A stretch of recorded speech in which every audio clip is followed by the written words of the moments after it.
స్వర్గంలోనో నన్ను మెల్లగా తోసేసింది, తలుపులు మూసింది, తాళం పోగొట్టేసింది.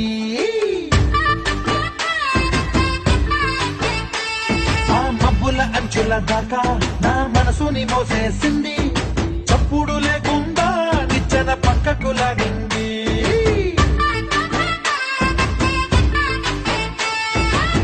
తిన్నగా గుండెను పట్టి గుప్పిట పెట్టి మూసేసింది, అందమే గంధపు గాలై మళ్ళీ ఊపిరి పోసింది. తీయని ముచ్చటలెన్నో ఆలోచనలో అచ్చేసింది, ప్రేమనే కళ్ళట్టాలు చూపులకే తగిలించింది. కోసల దేశపు రాజకుమారి ఆశలు రేపిన అండాల పోరి, పూసల దండలు నన్నే గుచ్చి మెళ్ళో వేసింది. అమ్మో బాబు గారి బొమ్మో, ఓ లమ్మో మల్లె పూల కొమ్మో.